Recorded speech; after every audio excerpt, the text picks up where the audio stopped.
Good night, my retro babes.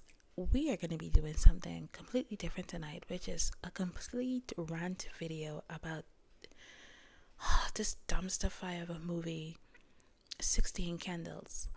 I had the misunfortunate event. Is it misunfortunate event? I don't know. But anyway, of trying to watch this movie tonight.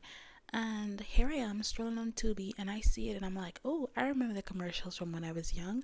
Let me watch this movie. This is probably going to be like a coming of age. And at this moment, I'm literally reading a summary here of a Tubi, but it's like Molly Ringwald, Samantha loads the bus, is annoyed by geeks, and may just get the boy of her dreams when her 16th birthday is totally forgotten.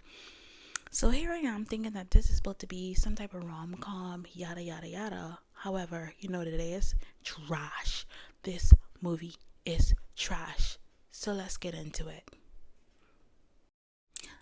The movie starts with Samantha basically waking up and trying on a bunch of clothes because it's her 16th birthday. Who cares? Nobody, not me, because I swear to God, these people written her up, whatever, wrote her up to be like one of the most unlikable, unrelatable characters I've ever seen in my life.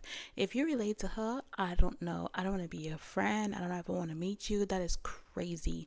But anyhow, here comes our main character child. Woe is me, woe is me. People forgot my birthday. I almost felt bad for her, but my God, she's contemptible. Is it contemptible? I think it's contemptible. Oh my God, I hated this character so much. Like, was it intentional that we just did not care for her or her family or anybody in this movie? Jeez. Anyway, like I said, they forgot her birthday basically. And here she is ranting and raving to her friend about how nobody cares for her and woe is me and X, Y, and Z. And 1 + 1 is 2. Maybe it could be 4 or whatever she's saying. And at this time, I just feel like it's a Charlie Brown adult talking to the kids moment. And it's just like womp womp womp womp womp womp womp womp womp womp womp womp womp womp. Next. Anyway, we're introduced to another character that I don't care about, which is Jake. And all of a sudden, out of the blue, obviously for plot purposes, he's asking about Samantha. Why? Because I guess he shares one class with her and they're not in no type of social circles at all together. But, child, this movie trying to tell us that he's interested now. His interest has been piqued. Anyway. And we also get to see Samantha be even more detestable as she basically watches this other character take a shower. Of course, the dreaded shower scene. I swear this is the third movie I've done and everybody seems to want to be squeaky clean. But anyway, the shower scene, and she's basically ranting and raving about how her body is in the seam and how it's so unfair and I can't believe that this girl has the body that I always wanted all my lifetime.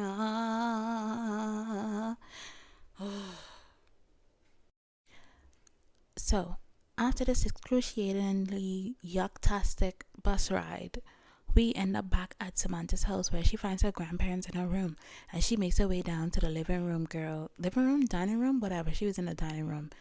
And we are introduced to, you know what? I'm just going to call him D because I don't want to say the name that they gave him.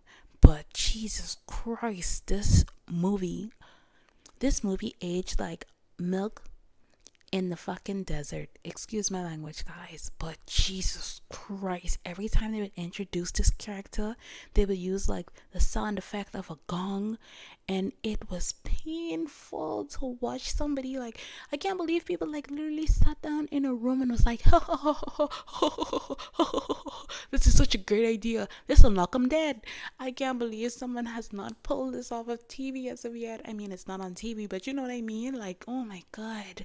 But anyway, next scene. Now, after a dinner that can only be described as the most racist thing that I've seen on TV in quite some time, Samantha makes her way to the dance. And while she's at the dance, child, she's out there boring a hole into Jake's girlfriend back Why? Because she wants to be Jake's girlfriend. Now, never mind the fact that this girl has never done her anything in her life and doesn't even know who Samantha is. Girl, Samantha hates her guts just because. So, girl power, yay! So while at the dance, I feel sorry for herself and this half-built car child. Samantha then allows whatever his name is, because I didn't pick up his name, to Farmer Ted. Anyway, Farmer Ted to, I guess, talk her out of panties, and then we get to see. We get the delight of seeing young kids pay $1 to go into a bathroom and look at her panties. But anyway, PG, they say this movie was rated PG. Never mind the full nude shower scene. Jesus Christ. So we're taken to a party at Jake's house where they basically busting up his parents' stuff, girl. Like every single thing that his parents work hard for. I guess we just supposed to believe that Jake's parents are so wealthy and rich. Oh, that's my what it is.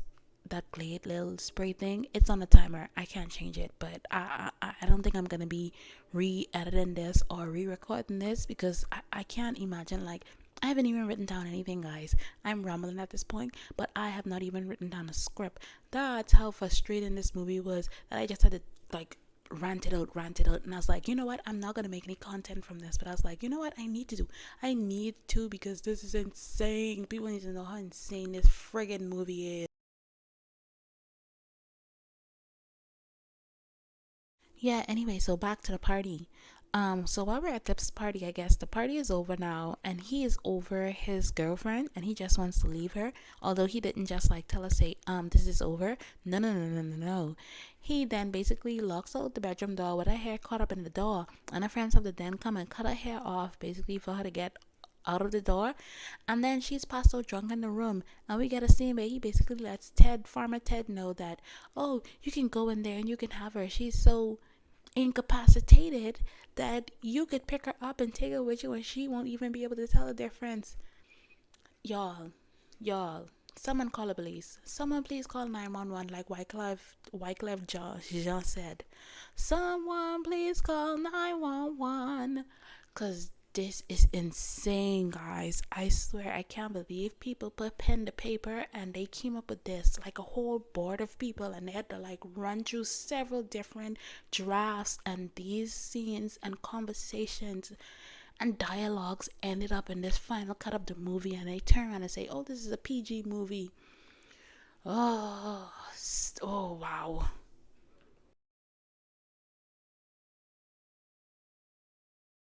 So now, after returning home, Samantha basically they're sleeping on the couch, and then her dad finally remembers and has an epiphany that, hey, I have another kid and it's their birthday today. And we see this what's supposed to be sweet but didn't turn out sweet moment of them talking on the couch. But anyway, I really don't care. I don't think I've ever watched a movie, be it like kitschy or just like not good, that I just genuinely did not care for any of the characters in the movie. So anyway, we got to see Farmer Ted drive around town with this girl that is clearly under the influence and knocked out child, and he basically goes to his friend's house and is like, oh, look at me, look at me, look what I have, take a picture for me please. And oh my god, I can't believe this movie was made. Oh, it's the next day. The sun has risen. Remember how I tell you, say, Farmer Ted has accosted this girl all throughout the town, while she's under the influence and completely blacked out. So sis wake up in the next morning, right? And she's, tell me why, someone tell me why. She's like, huh? What's going on? And this isn't, I find it funny laughter. I just don't know what else to say, guys. She's like, what's going on? And he's like, I just wanted to know. Apparently he can't remember nothing either. So he's like, I just wanted to know, did I enjoy myself? What? And then she was like, oh, did I think so. And he's like, no, no, no, no. They tried to, I guess, gloss over it. And he's like, no, no, no. Of course, I enjoyed myself. But what about you? What did you enjoy? Did you enjoy yourself? And she was like, Oh my god, this is the worst awkward laughter ever. But I swear, just thinking about people putting this pen to paper and putting this together is mind boggling. My brain is about to explode. But anyway, she was like, I don't remember anything, but I have a feeling that I did enjoy myself. Like, what the now, while at this wedding, child, her sis is on cloud nine because she done take 49,000 muscle relaxants and can't even put her feet together to stand. But anyway, we see them basically trying to hop, skip, and jump down the aisle. Jesus. Anyway, we see them trying to take it down the aisle, and she gets married, yada yada yada. And we see Jake in the background, and then they have like we jump to a scene with Jake trying to apologize to this girl for basically basing her off on this other guy. It's crazy. And then she's like, it's okay, I just don't know what I want right now, but I think I'm okay and I'm gonna be doing just fine. And then we see her hug him. Like, what? So for the final act, guys, I don't know if you guys are still watching this movie or listening to this rant. Go ahead and comment, like, comment, and subscribe, because I don't know what else to say. But anyway, Jake, we basically got a scene, I guess, where it's supposed to be like a moment where Jake basically is standing outside. She comes down the church steps, child, and she's like, oh, you're here. You're talking to me? And anyway, so she comes down and he's like, oh, I'll call you later. And she's like, no, you don't have to call me later because I'm not going to the reunion. And they jump in the car, child, and they drive away. And the end. And the movie wraps.